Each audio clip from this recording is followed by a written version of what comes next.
نحمده ونصلي ونسلم على رسوله الكريم اما بعد فاعوذ بالله من الشیطان الرجیم بسم اللہ الرحمن الرحیم۔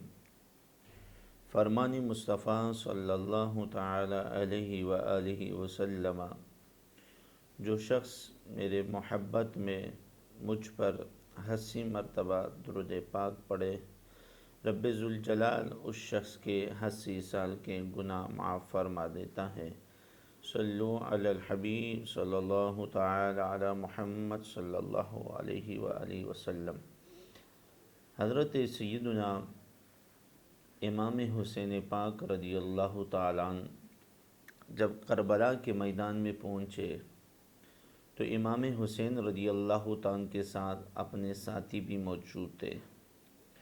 تو امام حسین رضی اللہ تعالیٰ نے رات کے وقت اپنے تمام ساتھیوں کو جمع فرمایا اور ساتھیوں کے سامنے امام حسین رضی اللہ تعالیٰ نے ایک تقریر فرمائی۔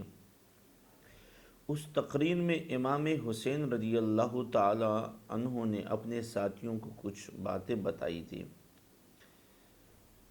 امام حسین رضی اللہ تعالیٰ عنہ نے جب اپنے ساتھیوں کو کربلا کے میدان میں جمع کیا اور ان کے سامنے یہ تقریر فرمائی کہ تمام تعریف اللہ تعالیٰ کے لیے، جس نے ہمیں آرام اور تکلیف ہر حال میں ہم اس کا شکر ادا کریں گے۔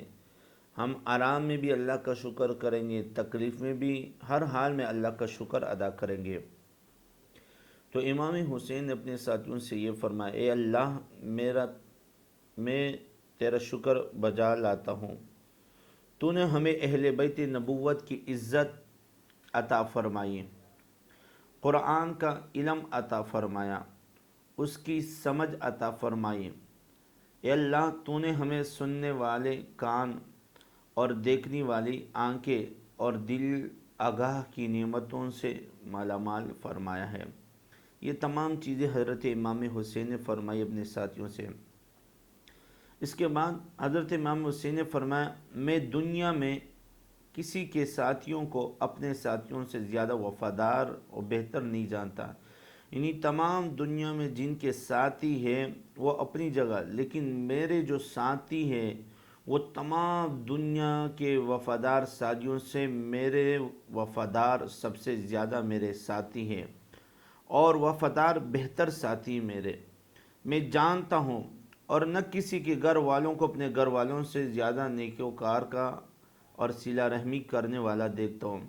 یعنی امام حسین نے فرمایا کہ میرا گھرانہ سب سے زیادہ رحم دل گھرانہ ہے، اور میرا گھرانہ سب سے زیادہ صلہ رحمی والا گھرانہ ہے، اور میرا گھرانہ جو ہے نیکوکار گھرانہ ہے، اور دین اسلام کے لیے قربانی دینے والا گھرانہ ہے۔ تو امام حسین رضی اللہ تعالیٰ نے فرمایا، خدا تعالیٰ نے تم سب کو میری طرف سے جزائے خیر عطا فرمائے۔ یعنی تمام ساتھیوں سے فرمائے کہ اللہ تعالیٰ تم سب کو جزائے خیر عطا فرمائے۔ سن لو، امام حسین نے فرمایا سن لو، میں یقین رکھتا ہوں کہ ان دشمنوں کے ہاتھوں کل ہماری شہادت ہے، ان دشمنوں کے ہاتھوں ہماری کل شہادت ہے۔ اور یہ فرمایا میں تم سب کو بخوشی اجازت دیتا ہوں۔ یعنی کربلا کا میدان سجا ہوا تھا، لیکن امام حسین رضی اللہ تعالیٰ اپنے ساتھیوں سے فرما رہے کہ میں تم سب کو بخوشی اجازت دیتا ہوں کہ رات کا اندھیرا چھایا ہوا ہے، رات کا وقت ہے، تنہائی ہم لوگ، کیونکہ اور کوئی نہیں ہے، رات کا اندھیرا چھایا ہوا ہے، اسی میں جہاں تم لوگوں کا جی چاہے چلے جاؤ، میری طرف سے کوئی تم پر الزام نہیں ہے۔ یعنی کربلا کا میدان سجا ہو، کل ہماری موت ہے، شہادت ہے، جس کا دل چاہے جی چاہنا چاہتا ہے چلے جاؤ، میری طرف سے اجازت ہے، قربانی۔ اگر کوئی اور ہوتا تو اور ساتھیوں کو بلاتا، لیکن امام حسین کے ساتھ جو ساتھی تھے ان کو بھی اجازت عطا فرما رہے تھے کہ آپ لوگ چلے جاؤ اگر کوئی مشکلات درپیش آئے، لیکن میں نے یہاں رہنا ہے۔ اللہ اکبر کبیرہ۔ امام حسین نے جب یہ فرمائے کہ آپ کا جی چاہے چلے جاؤ، میری طرف سے کوئی تم پر الزام نہیں ہے، یہ لوگ میرے قتل کے در پہ ہے، جب مجھے قتل کر لیں گے تو پھر کسی دوسرے کی طرف متوجہ نہیں ہوں گے یزیدی، یہ مجھے ہی قتل کریں گے، آپ لوگ چلے جاؤ۔ اللہ اکبر کبیرہ۔ جب امام علی مقام امام حسین کی یہ تقریر سن کر سب سے پہلے حضرت عباس علمدار رضی اللہ تعالیٰ کھڑے ہو گئے، پھر آپ کے دوسرے بھائی، بیٹے، بھتیجے اور بانجے سب نے بیک زبان کہا، امام حسین سے کہا، کیا ہم اس لیے چلے جائیں کہ ہم آپ کے بعد زندہ رہیں؟ خدا ہمیں ایسا زندگی نہیں دے کہ ہم آپ کے بعد ہی زندہ رہے، ہم نے آپ پر اپنے آپ کو قربان کرنا ہے۔ امام حسین نے پکار کر کہا، اے اولاد عقیل، اے مسلم کا قتل ہونا تمہارے لیے کافی ہے، تم چلے جاؤ، میں اجازت دیتا ہوں۔ ان لوگوں نے کہا، خدا کی قسم، یہ ہم سے ہرگز نہ ہوگا، بلکہ ہم آپ کے ساتھ دشمن سے مقابلہ کریں گے۔ یعنی امام عباس علمدار، امام قاسم، امام علی اکبر، تمام ساتھیوں نے کہا، ہم آپ کے ساتھ دشمن سے مقابلہ کریں گے، یہاں تک کہ اپنی جانیں آپ پر قربان کر دیں گے۔ خدا تعالی ہمیں وہ زندگی نہ دے جو آپ کے بعد ہو۔ اس کے بعد جب حضرت عباس علمدار نے یہ بات عرض کی، اس کے بعد حضرت مسلم بن اوسجہ اسدی کھڑے ہوئے، اور حضرت مسلم نے امام حسین کے بارگاہ میں کھڑے ہوئے اور عرض کی، ہم آپ کو چھوڑ کر چلے جائیں، یہ ہم سے ہرگز نہیں ہو سکتا۔ اے امام علی مقام، ہم آپ کو چھوڑ کے چلے جائیں، یہ ہم سے ہرگز نہیں ہو سکتا۔ خدا کی قسم، میں ان دشمنوں سے نیزے کے ساتھ جنگ کروں گا۔ امام مسلم نے کہا، میں دشمنوں کے ساتھ نیزے کے ساتھ جنگ کروں گا، یہاں تک کہ میرا نیزہ ان کے سینوں میں ٹوٹ جائے اور ان کے سینے میں مبتلا ہو جائے، اور تلوار چلاؤں گا جب تک کہ اس کا قبضہ میرے ہاتھ میں رہ سکے گا۔ امام مسلم نے حضرت امام حسین کی بارگاہ میں عرض کیا۔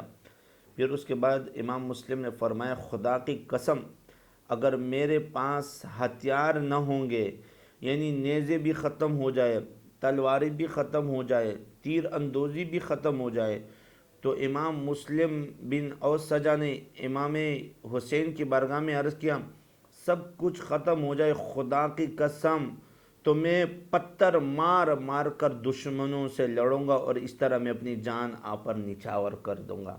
اب اندازہ لگا لے کتنا محبت کا عالم تھا امام حسین سے ان حضرات کا۔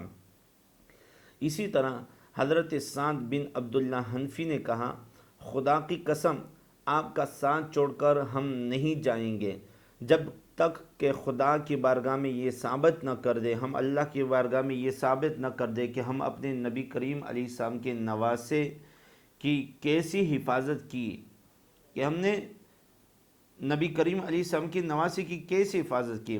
خدا کی قسم، حضرت سعد نے کہا، خدا کی قسم، اگر مجھے یہ معلوم ہو کہ میں قتل ہو جاؤں گا، پھر زندہ کیا جاؤں گا، اور پھر زندہ کیا جاؤں گا، اور پھر جیتے جی جلا دیا جاؤں گا، اور میرا راکھ ہو جائے۔ حضرت سعد بن عبداللہ حنفی نے کہا کہ میں قتل ہو جاؤں گا، پھر زندہ ہو جاؤں گا، اور میں جلا دیا جاؤں گا، اور میرا راکھ ہوا میں اڑا دی جائے گی، میرا راکھ جو ہوا میں اڑ رہا ہوگا۔ اور اسی طرح حضرت سعد بن عبداللہ حنفی نے کہا، اے امام حسین، 70 مرتبہ میرے جسم کے ساتھ ہوگا، پھر بھی میں آپ کا ساتھ نہ چھوڑوں گا، اور یہ تو ایک ہی مرتبہ قتل ہونا ہے، پھر اس کے بعد دائمی عزت ہے جو کبھی ختم ہونے والی نہیں۔ یہ محبت کا عالم تھا امام حسین رضی اللہ تعالیٰ کے ساتھ کربلا کے میدان میں، نوجوانان اہل بیت کے ساتھ۔ پھر آخر میں حضرت زہیر رضی اللہ تعالیٰ نے کہا، خدا کی قسم، میں تو یہ چاہتا ہوں کہ قتل کیا جاؤ، پھر زندہ کیا جاؤ، اور پھر قتل کیا جاؤ، ایسے ہی میرے ساتھ 1000 مرتبہ ہوں۔ حضرت زہیر نے کہا، ایسے میرے ساتھ 1000 مرتبہ قتل کیا جاؤ، زندہ ہو جاؤ، قتل کیا جاؤ، زندہ ہو جاؤ، میرے ساتھ 1000 مرتبہ ہوں، مگر خدا کی قسم، آپ کو اور آپ کے نوجوانوں کو بچا لیں گے۔ عرض یہ کہ اس طرح آپ کے تمام ساتھیوں نے اپنی اپنی عقیدت اور جانثاری ظاہر کی، اور سب کا مطلب یہی تھا کہ یہ ہرگز نہیں ہو سکتا کہ ہم آپ سے جدا ہو جائے، ہم آپ سے الگ ہو جائے، ہم آپ سے چلے جائے، بلکہ ہم اپنے ہاتھوں، اپنے گردنوں اور اپنے پیشانیوں سے آپ کو بچائیں گے۔ کچھ بھی ہو جائے، تیر اندوزی ختم ہو جائے، تلواریں نیزے ختم ہو جائے، پھر بھی ہم آپ کو بچائیں گے، یہاں تک کہ اپنی جانیں آپ پر قربان کر دیں گے۔ اس کے بعد آپ اور آپ کے تمام ساتھیوں نے، امام حسین اور امام حسین کے ساتھیوں نے، نماز اور دعا اور توبہ و استغفار میں ساری رات گزار دی، اور اس کے ساتھ ہی خیموں کی پشت پر خندق کھود کر لکڑیاں بھر دی تاکہ جنگ کے وقت ان میں سے آگ لگا دی جائے تو دشمن پیچھے سے حملہ نہ کر سکے۔ تو بتانے کا مقصد یہ ہے کہ اتنے سارے حضرت عباس علمدار، حضرت امام قاسم، حضرت علی اکبر، حضرت سعد بن عبداللہ حنفی، حضرت مسلم بن اوسجہ، حضرت زہیر رضی اللہ تعالیٰ، یہ جلیل القدر لوگ جو وہاں امام حسین کے ساتھ موجود تھے، طرح طرح کی اپنی قربانیاں پیش کرتے تھے۔ کچھ کہتے تھے کہ تیر بھی ختم ہو جائے، تلواریں بھی ختم ہو جائیں، نیزے بھی ختم ہو جائے، اس کے باوجود بھی خدا کی قسم ہم یزیدیوں کو پتھروں سے ماریں گے لیکن چھوڑیں گے نہیں، آپ کا ساتھ پھر بھی ہم دیں گے، آپ پر اپنے آپ کو قربان کریں گے۔ تو اللہ کریم سے دعائیں کہ جس طرح کربلا کے میدان میں لوگوں نے امام حسین کے پر اپنے آپ کو قربان کیا اور نانا جان کے دین کی حفاظت کی، اللہ تعالی ہمیں بھی اہل بیت پر اپنے تن من قربان کرنے کی توفیق عطا فرمائیں اور دین متین کی حفاظت کرنے کی توفیق عطا فرمائیں۔ وما علینا الا البلاغ المبین۔